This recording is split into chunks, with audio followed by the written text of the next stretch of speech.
श्याम बाबा का दर्शन जब करने आओ तो मेरी विनती और है, बाबा के सामने जब खड़े हो तो बाबा के सामने आंखें बंद मत किया करो। लोग मंदिर आते हैं और मंदिर आते ही क्या कर लेते हैं, आंखें बंद कर लेते हैं।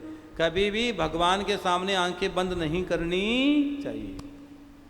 दुनिया के सामने तो आंखें फाड़ फाड़ के देखता है और भगवान के सामने आंखें बंद कर लेता है। नहीं, आज भी बहुत से लोग मंदिर जाते हैं, उनको ये पता नहीं कि भगवान ने पोशाक कौन सी पहन रखी है। आज भगवान आज गले में कौन सा माला पहन रखी है, आज भगवान का मुकुट कौन सा है, आज कौन से कलर की माला, पता ही नहीं है। अरे दर्शन करना नहीं आता हमको। हाँ, डायरेक्ट नजर पर नजर, अरे कई का नजरें मिलाएगा, आंखें डायरेक्ट बंद कर लेता जाता है आदमी। आंखें बंद मत करो, भगवान के सामने जाओ तो भगवान को जी भरकर निहारो, जी भरकर निहारो, बाबा से बातें करो।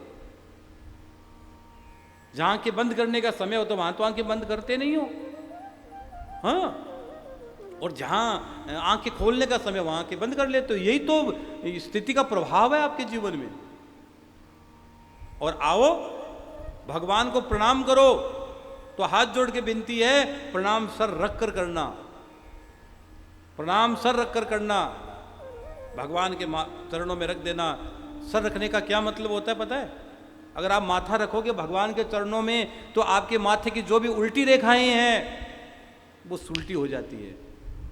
आपने मोहर देखी कि नहीं देखी? मोहर देखने में उल्टी लगती है, लेकिन जैसे कागज के थप्पे पर आती है वो सीधी हो जाती है। भले ही हमारे माथे में उल्टी रेखाएं पड़ी हो गोविंद, लेकिन श्याम बाबा हम तेरे शरण में आ गए हैं, तेरे चरण में आ गए हैं। हे बिहारी जी, तो आपके चरण में आने के बाद किसके माथे की उल्टी रेखाएं रह सकती है? उसके माथे की उल्टी रेखा भी सुलटी होती है, और सुलटी होकर उसका मन, उसका मस्तिष्क, उसका विवेक, उसकी बुद्धि भगवान की शरण में चली जाती है, भगवान की शरण में चली जाती है। तो प्रणाम माथा रख कर किया करो। हाँ, यूं यूं मत हाय हेलो नहीं, सीधा प्रणाम होना चाहिए, सटीक प्रणाम होना चाहिए। हाँ, प्रणाम के विषय में फिर आगे बताऊंगा, अब बताता ही रहूंगा, रोज कथा आएगी तो बताना ही है रोज आपको। आप तो सुनते रहना बस, जो अच्छी बातें लगे रख लेना, बुरी बात लगे तो मुझे लौटा देना। हाँ महाराज जी ये ठीक है, लेकिन कथा श्रवण करते रहना। जब माथा भगवान के चरणों में रख दोगे तो फिर आप एक ही बात बोलोगे, भज गोविंदम, फिर आपका भजन प्रारंभ हो जाएगा। जब आपकी विपरीत बुद्धि है ना, जो नेगेटिव आपके दिमाग में बार बार नेगेटिव थॉट्स आते हैं, विचार आते हैं, ये सकारात्मक बुद्धि का प्रभाव नहीं है। यह नेगेटिव बुद्धि आती है आपके जीवन में, सकारात्मकता नहीं है जीवन में। इसका मतलब वहां तक पहुंचे नहीं हो, अभी भ्रमित हो आप, भ्रमित हो जीवन में, भ्रम मत रखिए। गीता जी में कहा भ्रम और संशय विनाश कर देता है, संशयात्मा विनश्यति।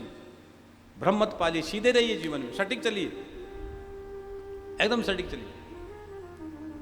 हाँ, प्रणाम करें। और जब परिक्रमा करो तो कभी भी किसी मंदिर में जाओ, परिक्रमा पीछे से करते समय पीछे से प्रणाम मत करना। भगवान के सामने धर्म, भागवत कहती है, और पीछे अधर्म रहता है। किसी भी मंदिर जाओ, किसी भी देवालय में जाओ, कई लोग पीछे परिक्रमा करते करते कहाँ को सिक्का चिपकाते, कोई माथा रखते हैं। नहीं रे, सामने प्रणाम करो, वो खड़ा है ना, देख रहा है तेरे को, वो है ना, उसे नजर लगा ना, नजर मिला, फिर प्रणाम करके वापस, जब दर्शन करके वापस आओ तो कुछ पल वहां बैठा करो, कुछ समय बैठ जाया करो। और तो जीवन में बैठते नहीं है, यहां तो बैठो थोड़ी देर, कुछ पल गुजारा करो। फिर परिक्रमा करके वापस आओगे, मंदिर से दर्शन करके वापस आओ तो मंदिर की शिखर ध्वजा का दर्शन कर लेना, मंदिर की शिखर ध्वजा का दर्शन कर लेना, आपको पूरा का पूरा पुण्य मिल जाएगा, पूरा पुण्य मिल जाएगा।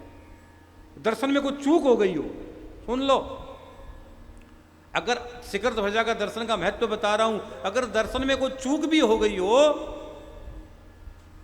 जैसे हम पूजा करते हैं, पूजा के बाद आरती क्यों करते हैं?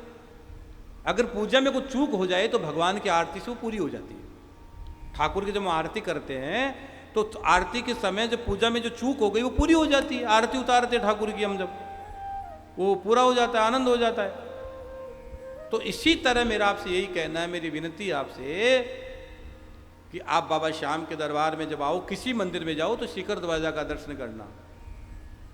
और ज़्यादा भीड़ है, दर्शन नहीं हो पाए हो, महाराज जी बूढ़े हैं, बीमार है, दर्शन नहीं हो पाए हो, तो शिखर ध्वजा का दर्शन कर लेना, पूरा का पूरा पुण्य लगेगा। ये आपका बेटा मनुश्री कह रहा है, दर्शन कर लेना, घबराना मत। क्यों घबराऊं, मेरा तो श्याम से नाता है यार।